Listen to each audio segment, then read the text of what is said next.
Yeah, we had a little accident. I have people actually moving furniture in, and they unplugged my modem by accident. So,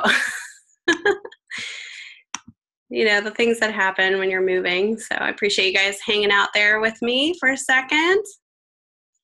Give me 1 minute here, and I'll go back to where I was. Yep. I was like, what happened? I got disconnected, and they unplugged my modem. So, the joys of moving. All right. Sorry, guys. Thanks for hanging in there with me. What was I saying? Okay, so this is kind of where you'll have your record session. That's pretty much where I was at here. I think what I was going to show you was my contact information. And let me make sure I'm recording this here. Okay, yeah.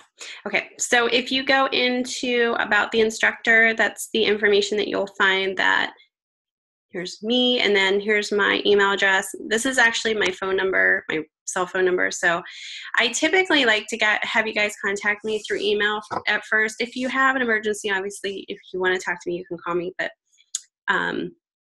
I'd rather have you guys email me. I have my phone on me, so I should be able to get back to you as soon as possible. But that's my contact information, and then obviously just a little bit about me if you want to read through there. Go through here. Everything else is pretty self-explanatory. I think everything in here is what you've pretty much been used to. The only new thing is the pack back questions option over here. So let me go through real quick here before we get into all the other stuff. If you go to week 1, let's go to week 1, and this kind of gives you some objectives to take a look at here with a little inspirational video. If you go to the next, you're going to read into your discussion 1. So you're going to want to read through this. Oh, this is your intro. So you want to post your intro. Okay, so your discussion 1, you're going to want to read through this. This is actually going to be talking about color scheme usage. So, but it's going to be using Packback. And Packback, if you want to learn more about, if you scroll down here, you can actually watch this little video. It's kind of a little overview about what it's all about, so you kind of get a general idea of why we're using it. And it's not implemented into all the classes yet, so you guys are, you might not see this in all of your classes just yet. It is definitely in this class. So basically what you're going to do is you're going to read through all of this background information.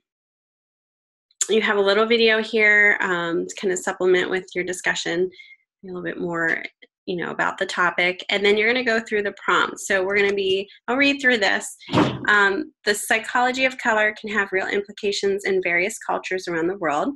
Knowing the audience is extremely important to the success of the work completed. If you were to help a client by creating a poster for a theater production, what types of questions might you have? So think about this.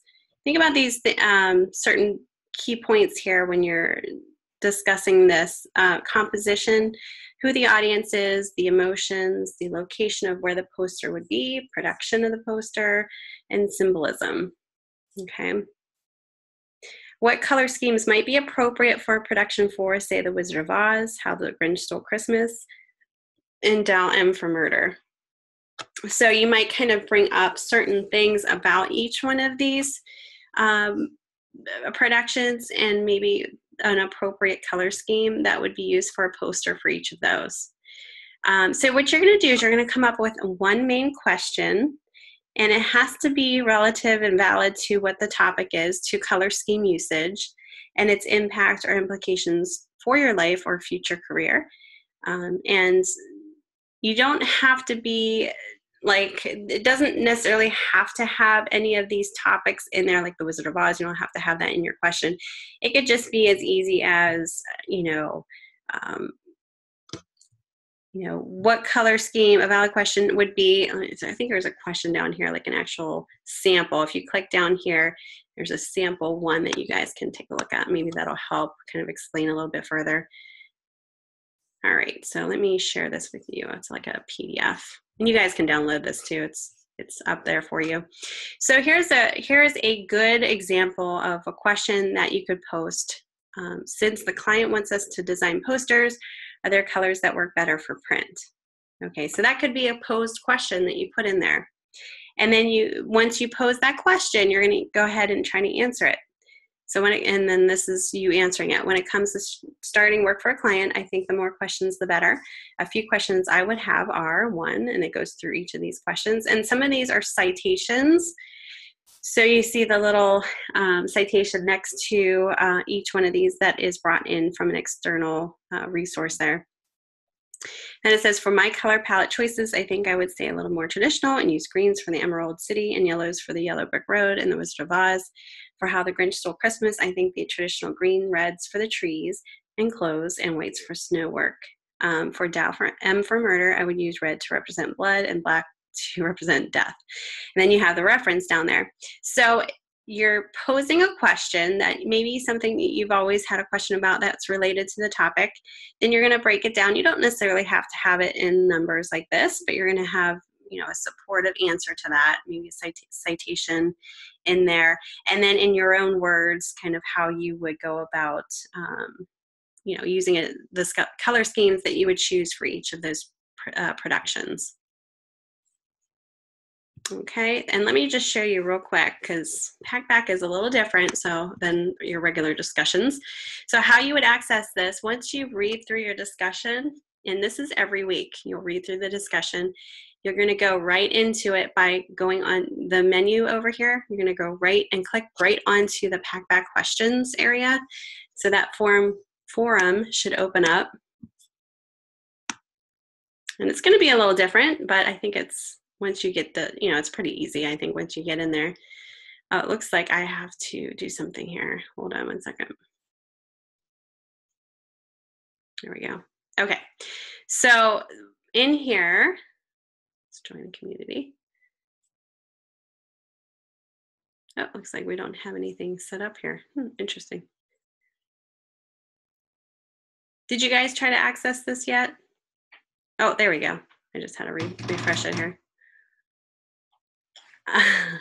Okay, so you guys will be posting a question to the feed here, and that would be your ask a new question over here.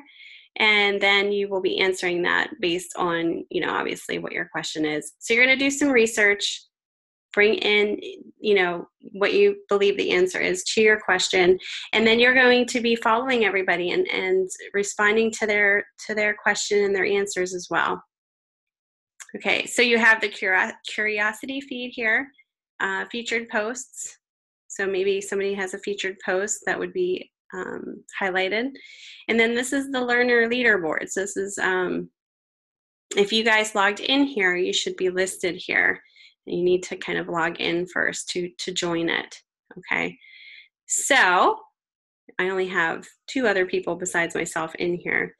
It looks like nobody has started anything as of yet, okay? So you'll get the hang of it. What you're gonna do is you're gonna ask a new question. So you're gonna click new question. You're gonna ask your question here, like we just discussed, and then you're gonna answer it down here. And you have all of the tools here it's kind of like what you're used to in Word and stuff like that, just all the tools that you can use. You can even implement images in there. And this is where you would put your 150 plus words. And then you can cite your source here and then save and post question. And then when you're done with that, you can also respond to anybody else once they do post something. It's kind of similar in how you respond in the regular discussion. But you'll see everybody's questions will be listed in here once everybody posts. Does anybody have any questions about that? I know it's kind of a little different. You'll kind of get, you know, a little bit more used to it after week 1. Okay. But I think you guys will enjoy it. Yeah, it's like a hands-on thing for sure. So if you're used to like learning new software and, you know, this definitely will come easy to you, I think. Okay. All right, so let's go back to my slides because we're going to talk about color, the color wheel here. Does anybody need a 5-minute break? Or was that break that I had okay? I can keep going, let me know. Okay.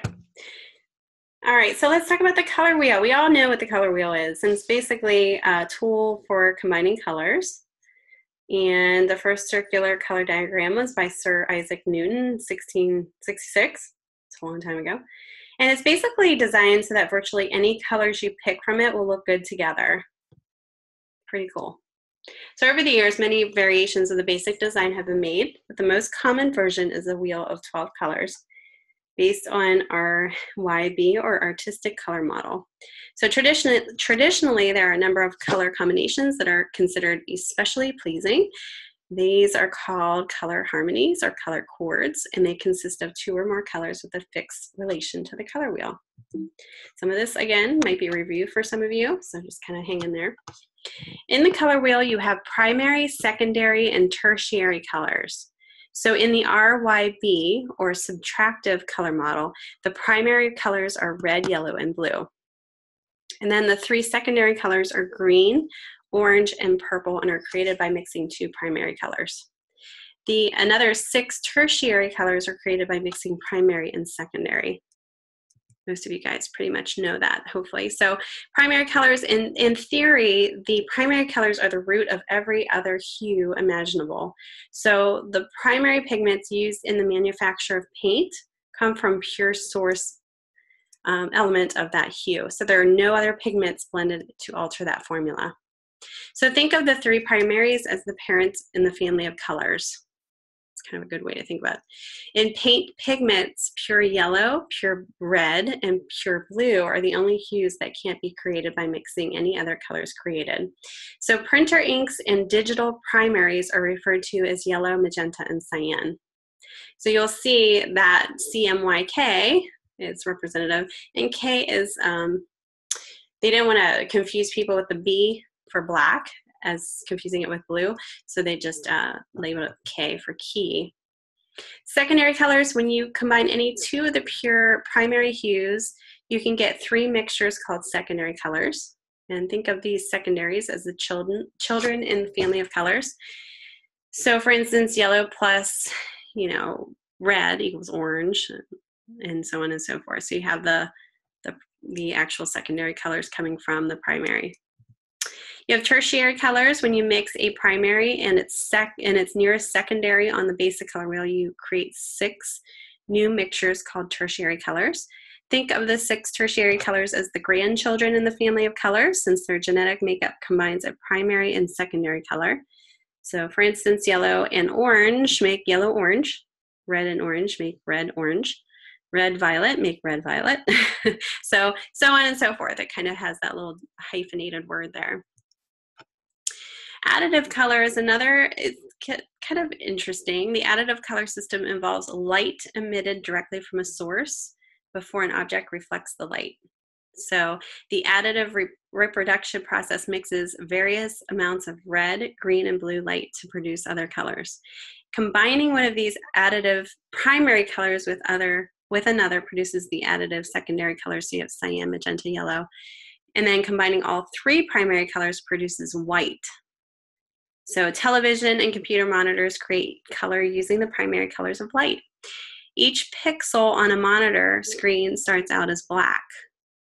When the red, green, and blue phosphors of a pixel are illuminated simultaneously, the pixel becomes white. This phenomenon is called additive color. So you have that white kind of showing through. So to illustrate this kind of good additive color illustration here, demonstration, imagine 3 spotlights. One is red, one green, and one blue, focused from the back of an ice arena on skaters in an ice show, where the blue and green spotlights overlap. The color cyan is produced where the blue and red spotlights overlap. The color magenta is produced where the red and green spotlights overlap. The color yellow is produced. When added together, the red, green, and blue lights produce what we perceive as white light. It's kind of the additive color there. So as mentioned before, television screens and computer monitors are examples of systems that use additive color.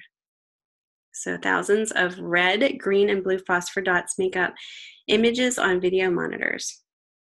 These phosphor dots emit light when activated electronically, and it is the combination of different intensities of red and green and blue phosphor dots that produces all the colors on a video monitor.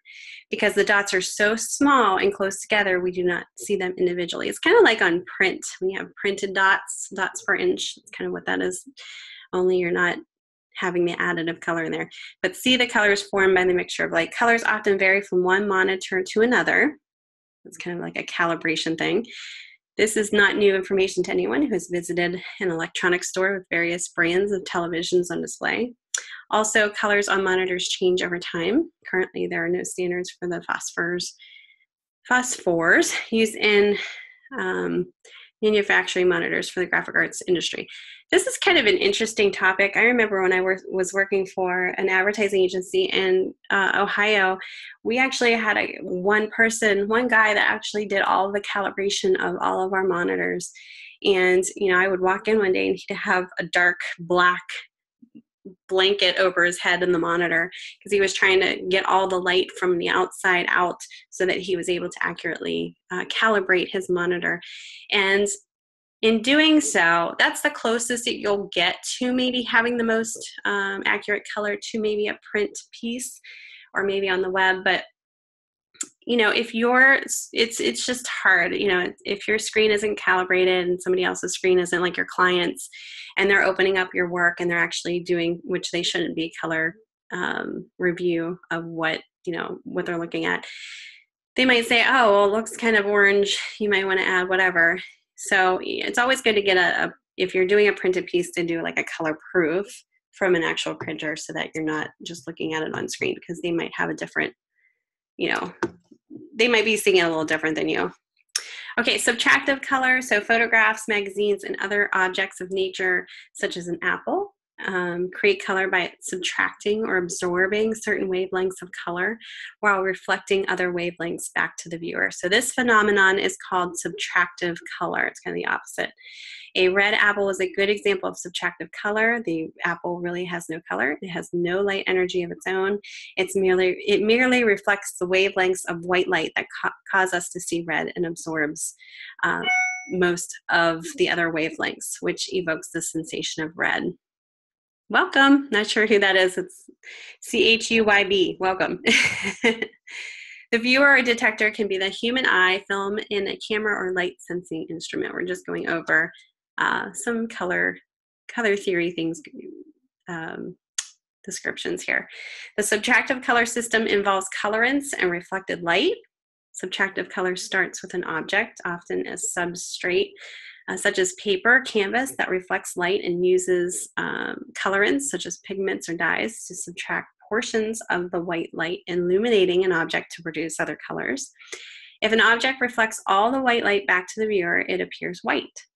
If an object subtracts all light, illuminating it, no light is reflected back to the viewer, and it appears black.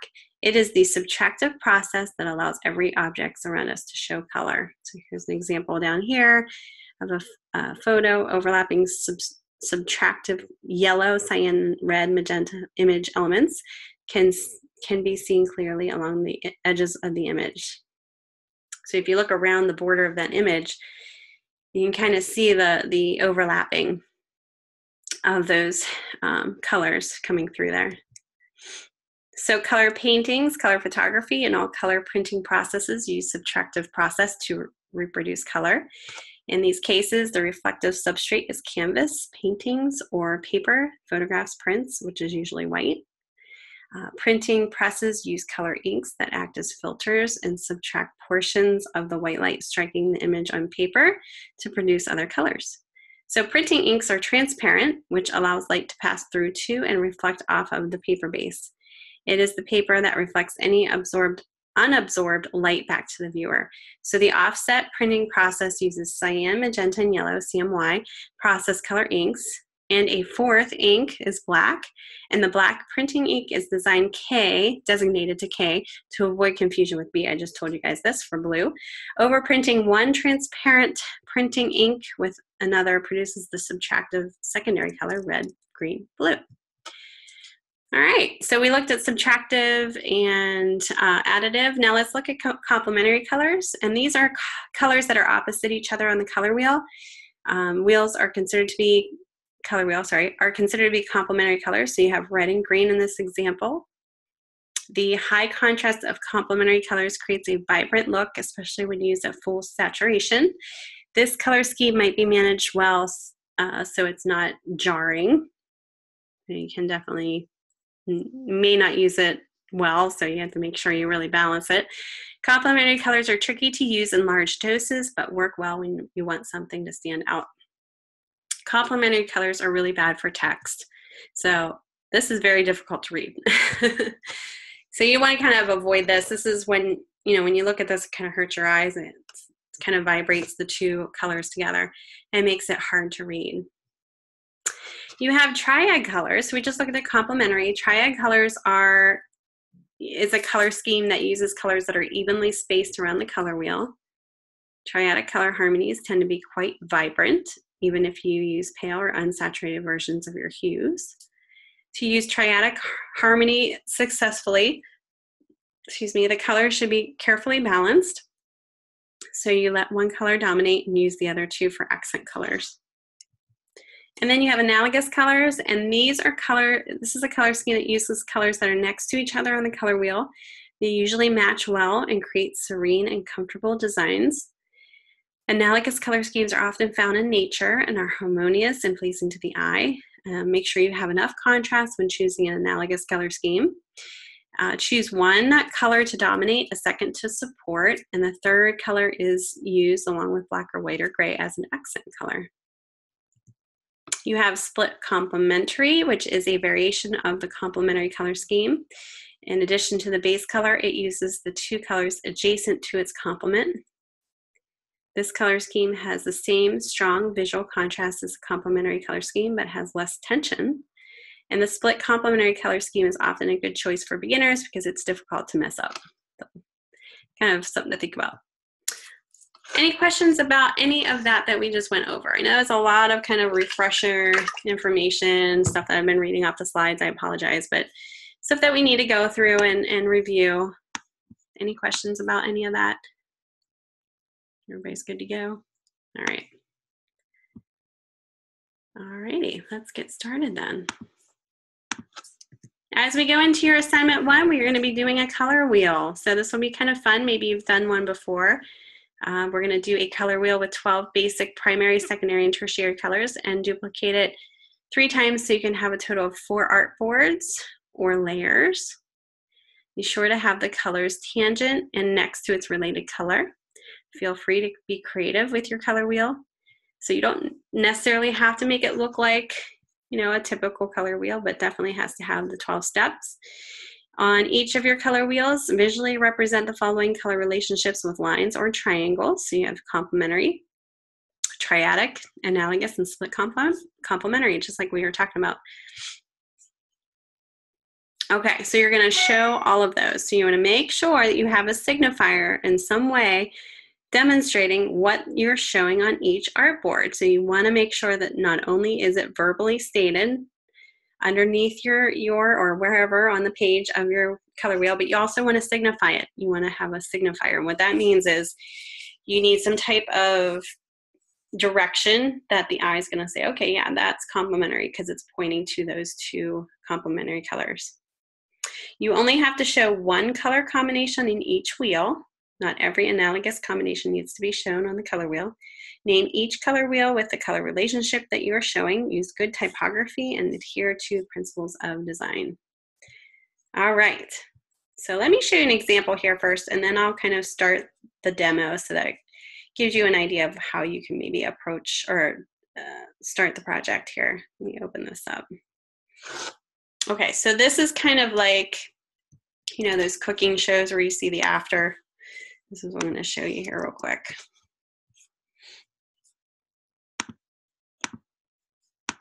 All right, so I'm just opening this up in Illustrator here. Let me slide this over. So these are 4 different artboards. They're just square artboards that are created, and then each of these color wheels are created on all of these. You can kind of do a copy once you do the one. And then these are the signifiers. So complementary colors, this one actually is done correctly because it's opposite of the color wheel, but these will have to be changed. So it's up to you on how you want to show those, okay? You don't necessarily have to do it in this way, but you have to show what triadic is and what analogous is, pointing to those colors, but complementary. This one is kind of just pointing at the same thing because I just kind of copied and pasted it. Okay. Any questions about that? And then obviously they have the name of each color scheme below the actual example. No questions about that? All right. Okay, so let me show you how I would approach this, and maybe you can have some questions as we go forward here. Okay, let me open up Illustrator again, sorry. Okay, so you're gonna go File, New. And I would just go with like a 4" by 4" print document. The only thing that I would change in this new document settings is maybe, let's see if there's, yeah, artboards. You want to change that to 4 over here. Okay, so this is 4 artboards. Click Create. You can change the way that this is showing the artboard settings. So if you go up to, if you don't have it on your window, artboards here, you can actually click on the artboards menu. Whoops, what am I doing? Menu options here, and you can actually rearrange them.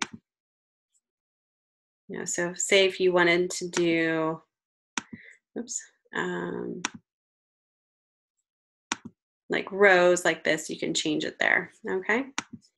All right, so I'm gonna start with this first one, and what I'm gonna do is, and you don't have to do it this way, you can totally do it any way that you wanna do it. You can do like stars, you could do, you know, all kinds of creative things. You don't have to do a typical color wheel, but I'm gonna start very simply here with just, I guess something a little different, just not too crazy. So you guys can see at least something different here. I'm going to take the ellipse tool, and I'm just going to hold the shift key down, and that kind of allows me to do the proportional circle here. And I'm just going to let that go, and I'm going to put no fill with the stroke. That gives me a base of where I want to start here. Okay. Then what I'm going to do is I'm going to create little circles around this. So I'm going to take the ellipse tool again. I'm going to create a circle above this.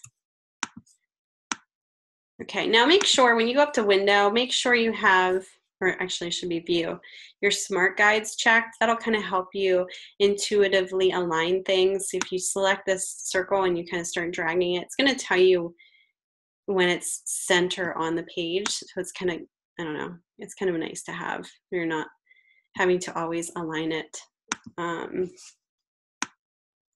you know, within the alignment area. Okay, so I'm going to create this circle up here, and this is going to be the start of my 12 steps going around. And what I'm going to do is I'm going to just copy this. I'm going to actually double click on my swatch. I'm going to give it kind of like a dark gray here. And I'm going to go into window. I'm going to choose symbols. I'm going to make this a symbol. So I just made the inside just a titch darker gray, and I'm going to drag over and drop it into my symbols folder. I'm going to name this circle, and then I'm going to give it a graphic export type and click OK. Okay, so now all I need to do is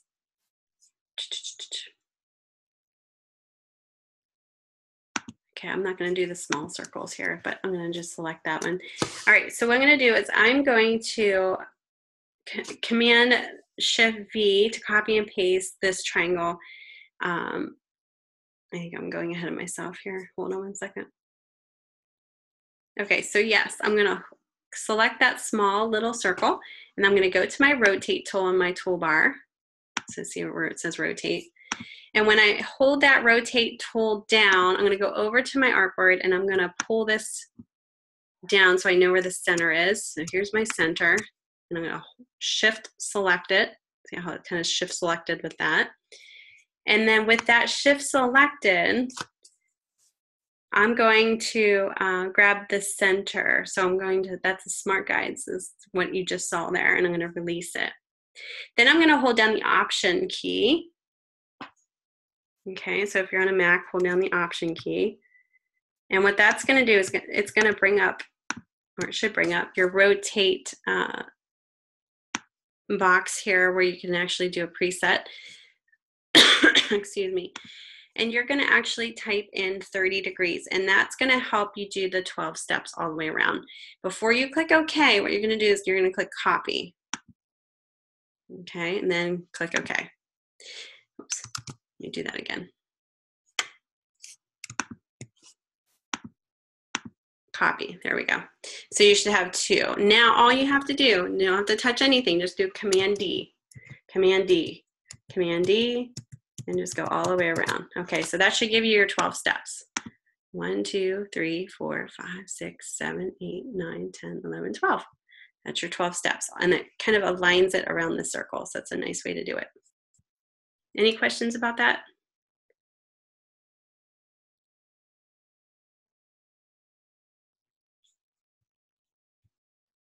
No, okay. And this is, you know, if you want to go this route, you don't have to do it this way. Here, let me move my chat thing over, I can't see. Now I just eliminate this circle altogether, I don't really need it. And I think what I'm going to do is make this a little smaller. So I'm just going to select all and hit my scale tool. I'm just going to make it 90% smaller just to kind of get it nice and maybe even a little bit smaller than that. So I have some room on my page here. Okay, and then center.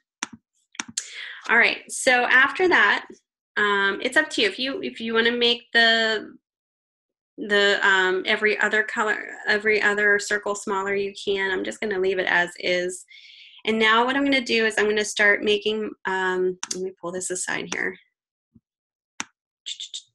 Pull aside. I'm going to go ahead and do a little rectangle. So I'm going to draw out a rectangle. I'm going to do my color blends here so that I'm able to apply the colors very easily to this. So I'm going to create my rectangle and I'm going to fill it with a pink color here. So I'm going to double click, or actually I could do red too. Let me do all red. So I would do 100% magenta, 0, and I just double clicked in that fill. 0 for cyan, 0 for yellow, and 0 for black. It actually gives me the pink color. And let me go with a little less there. Okay, so then what I'm going to do is with that selected, I just double clicked on my fill. I made it 0, 100, 0, 0. I'm going to do an Alt Option drag, and I'm going to just drag down 4 copies of this same rectangle. Then I'm not going to worry about, you know, if they're evenly spaced. I'm just going to select them all and go up to align and make sure that they're evenly vertically distributed. So that kind of aligns it for me. And then I'm going to change that second bar to be, I'm going to select that and double click on the fill. And I'm going to change that to be 0 cyan, 0 magenta, 100% yellow, and 0 black. So it gives me a yellow. And then I'm going to choose the third block, double click on the inside, and I'm going to make this all cyan. So 100% cyan, 0 for the rest. And then leave that as is. So I have 4 blocks here. And what I'm going to do is I'm going to blend these so that we get steps in between here.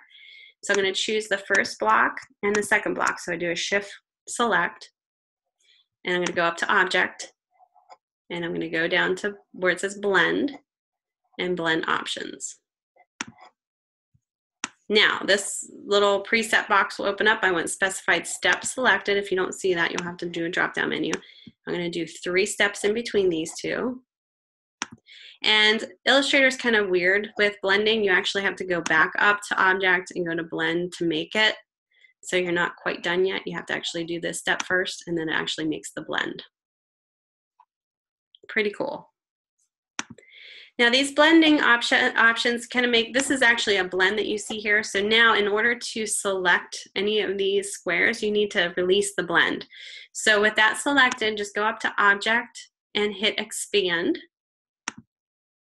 And click OK for Object, and then you'll go back up to Object and hit Ungroup. And that just, you know, it's no longer a blend anymore. Now you can access all of these colors.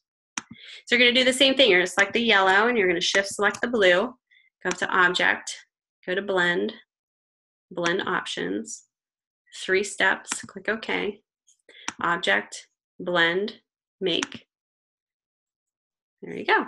Now you have to break it. So object, expand. Okay, object, ungroup.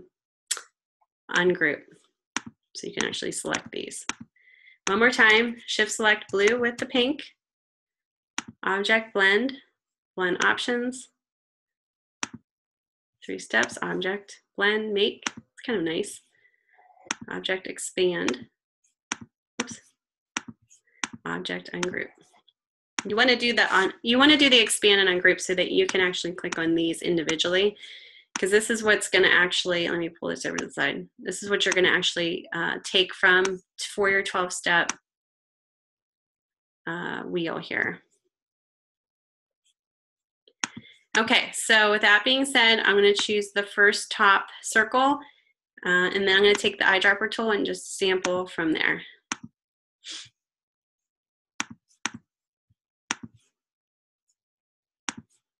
Okay, and then I should place in there. Oops, what are you doing? That would be nice. I think you actually have to hold down something here.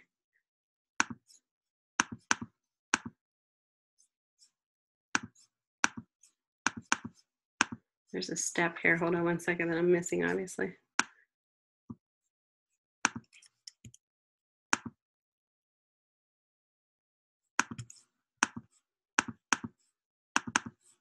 I'm just gonna click. Okay. What are we doing here? Let me save this here before I lose it. DES114 assignment. I don't want to lose this here. Click save. Okay. All right. So this should turn into the pink here. I don't know why it's not doing it. Let me choose this one here. Ah.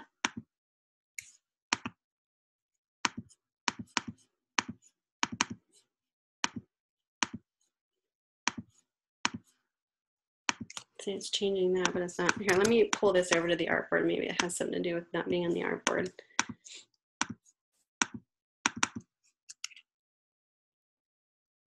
Oh, you know what it is? And this is, duh, I should have showed you guys this. Because these are still symbols, you have to unbreak the link. I'm sorry, guys. I should have showed you that before. So select all of, if you create symbols, in order to apply color, you need to break the link. So just go up here and break the link. That's why it wasn't doing that. So now I can actually go in and change the color. I was like, why is this happening? Okay, so now I can select each one of these and change the color.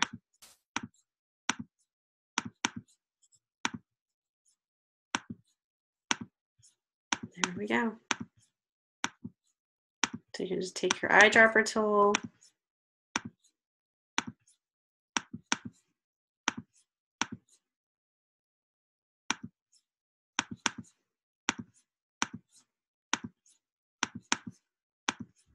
And select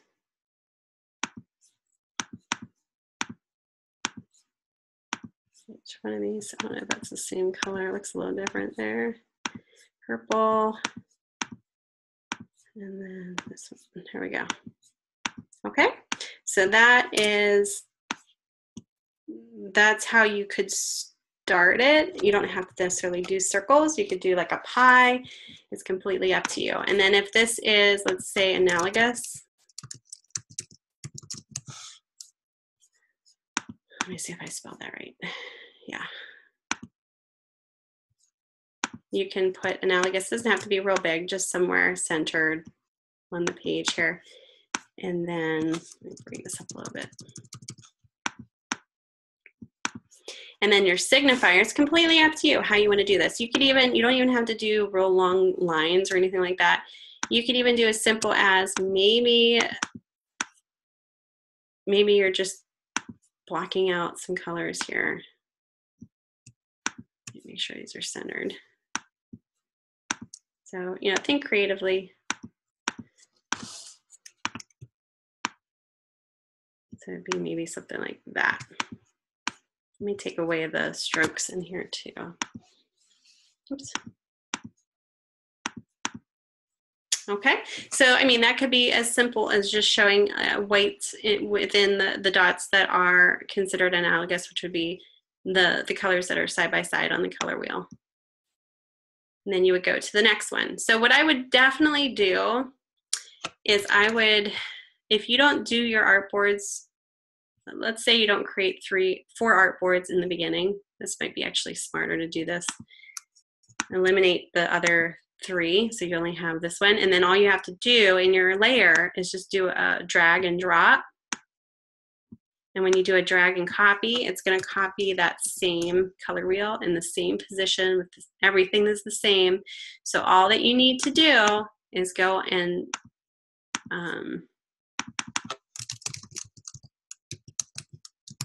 is change the wording based on what you're doing, complementary. Getting attacked by a fly, guys. Sorry about that. You hear a fly on the video here. Then complementary would be obviously opposite of each other on the color wheel, so you could kind of pick which ones you want to signify that for.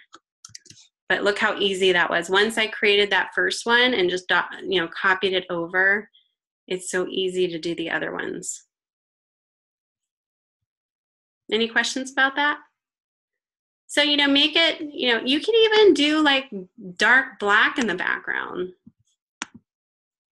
as something different. Throw black in there, and then obviously you'll have to make this copy white, so maybe try something different like that. But it's completely up to you. Just make sure that it's very verbally and visually supportive of what each color scheme that you're showing. So you have to have each of the color scheme names somewhere. I mean, you can even put it in the middle, it doesn't matter, wherever you want to do it. Just make sure it's centered if you do that. Just make sure it's in there and it's not confusing as to what you're looking at. When you're done, you're going to save this out, I believe. Let me see here. Assignment 1. Let's take a look at assignment 1 here real quick, because I don't think we actually went into Canvas.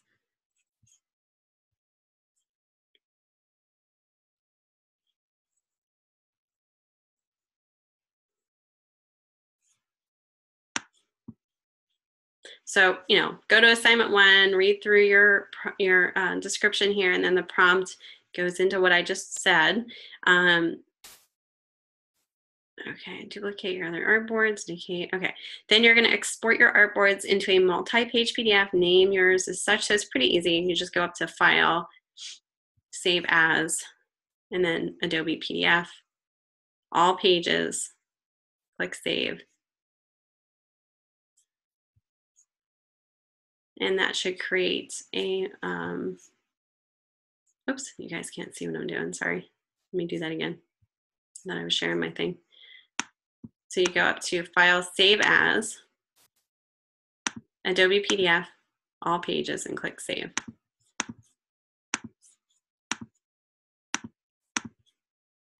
And then the PDF, let me open the PDF, which I'm not completely done with mine, so obviously yours would be done, but this is the PDF, so I can flip through each one of these. And it should be 4 pages. Okay, any questions about that? It's pretty straightforward, right? And like I said, there's so many different ways that you can do a color wheel. This is just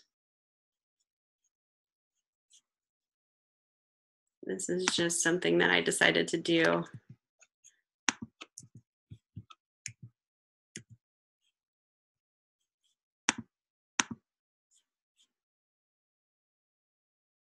No, you don't have to use those colors specifically. There are, I think I have colors that are a little different than that here. Hold on one second, it might be saved in here. Assignment 1.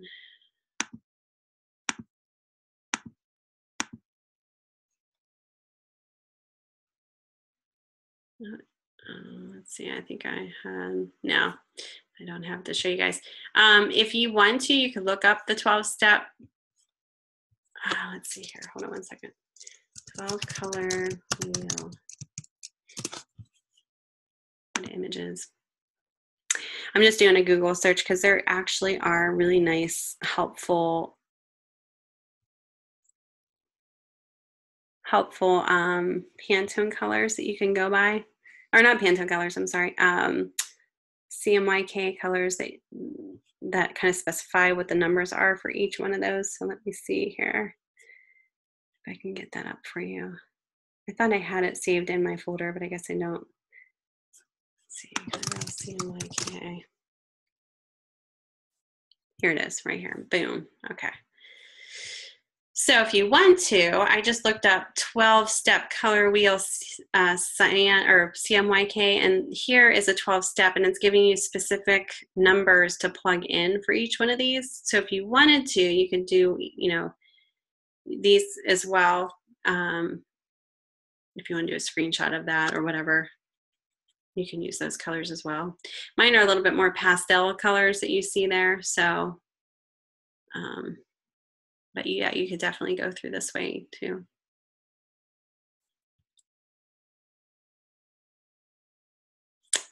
All right, let me open up Canvas again.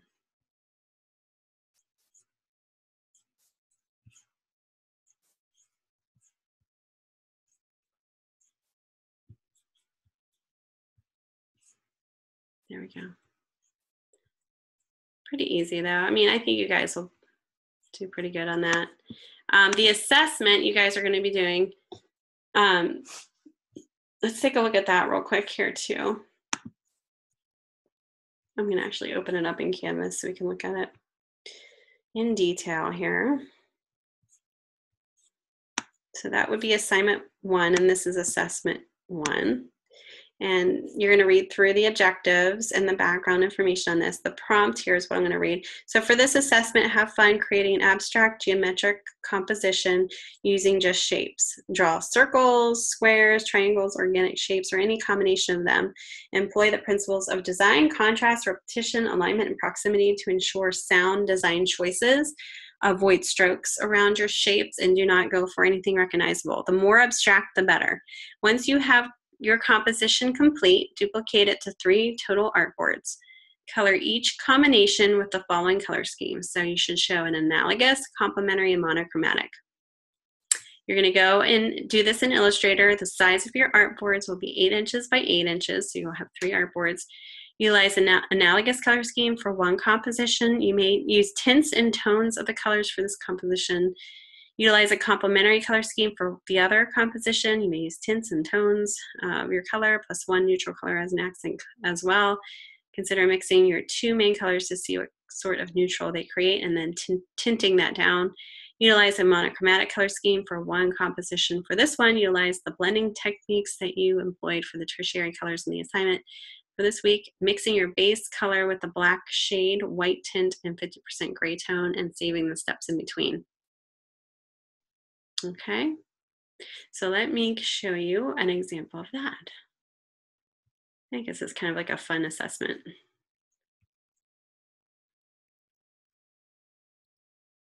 Okay, let me open this up here. And again, this one's kind of like a cooking show where it's actually done already, which is nice to see an example that's finished. So there's 3 artboards, and these are each showing analogous, complementary. I should probably change the font here. It's not showing up, so let's change that here.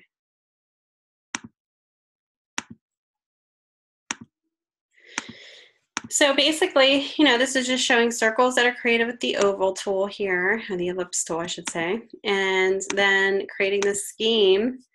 And what's nice about this color options in your Illustrator application is you can go up to, let's go to color, let's see, color guide. If you go to your color guide, which is under window, color guide, you can actually choose your theme based on a color, okay? So here are all the different harmony rules. You have complementary, split, complementary. So all you have to do is choose a color. So let's choose this color, this purple color to start with for analogous. And let's click on that and choose analogous in this option here. And then we're gonna click on the actual color in the picker here, and it's gonna show you that hue based on its tints and shades, so added black and added white, the color, analogous color scheme here. So, and then there's analogous too. So there's different sets. If you wanted to show, let's see, complementary here, and you wanted to start with green, you can go up to complementary, click on green, and it's going to show you the complementaries there. So what you would do is just go ahead and, you know, make these whatever colors that you see in here. Okay. Same thing here, monochromatic. Click on monochromatic, click on that purple, and there you go. You can set all to the monochromatic. Pretty easy. And this doesn't have to be circles, it can be something else, you know, creative and interesting. Just abstract, you know, so that's, you know, you're not actually drawing a picture of something, but using abstract shapes and stuff like that. And then when you're done with that, you're just going to save that as a total of 3-page PDF. So you'll do the same thing where you do file save as, PDF. Just make sure you select all and click save. And then you'll submit that, and it should be 3 pages. But this color guide is nice. It definitely helps you, you know, helps you for this assessment.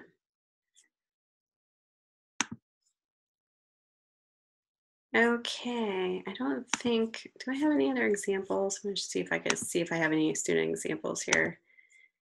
I don't think I do. Oh, maybe I do. Nope, I don't. Just what I showed you guys. I thought I did. Sorry, guys. So that's the only 2 that I have. I have a student folder, but I don't have anything in it as of yet.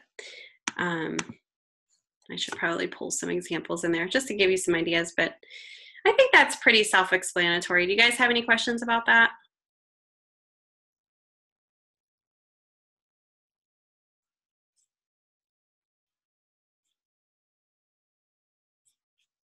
No. You guys are good. You guys are so easy. Have you ever done a color wheel before in Illustrator? No? Maybe painted one in class or whatever.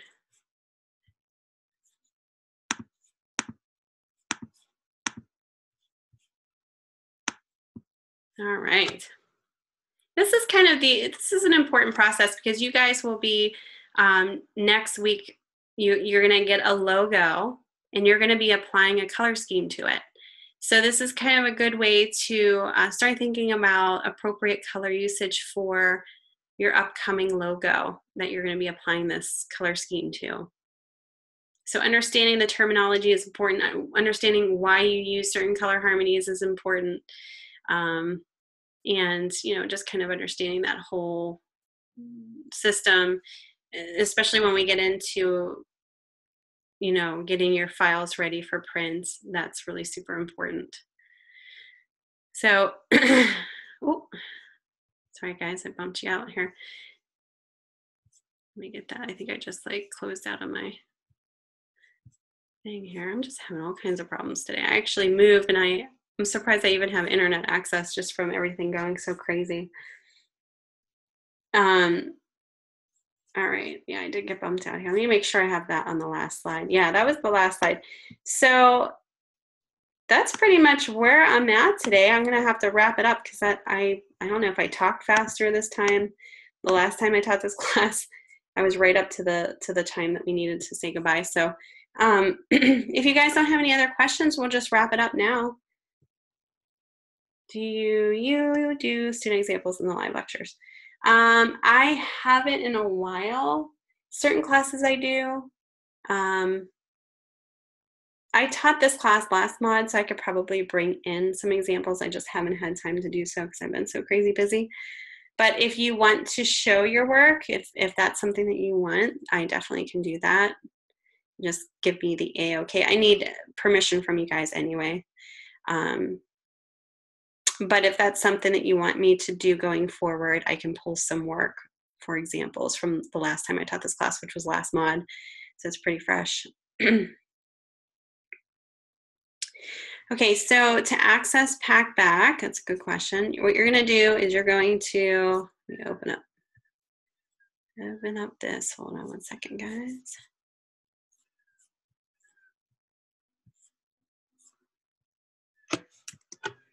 So you're going to go to your week 1 discussion. So you're going to read through that, like we were just talking about.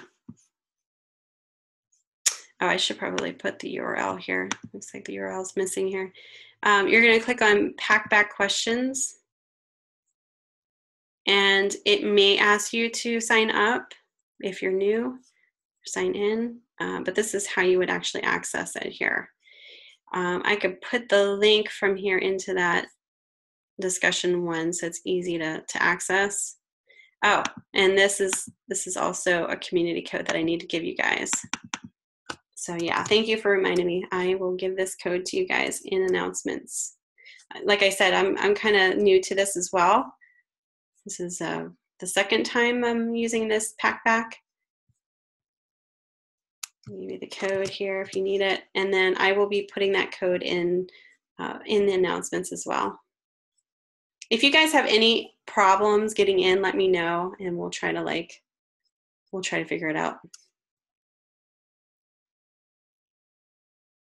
It's not easy to say. Packback. Yeah, it's kind of a weird word for sure.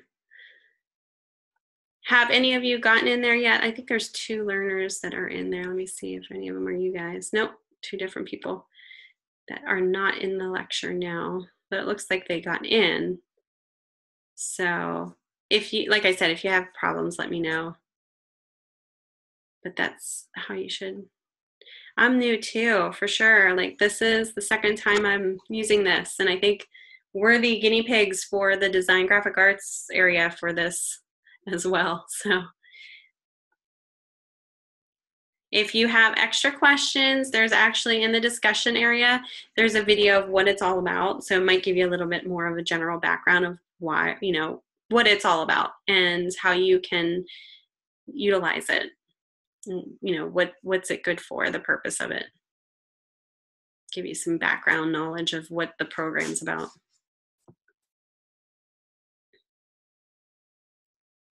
Okay, good. So you looked in the video, good. Yeah, it'll give you kind of a good sense of what's different about it. Just make sure you're not just posting, oh, you're welcome. Just make sure when you do post a question, because I've had students last mod, I've had maybe 1 or 2 that did this, they're just posting a question and then they don't answer it. Make sure you're answering your own question as best as you can.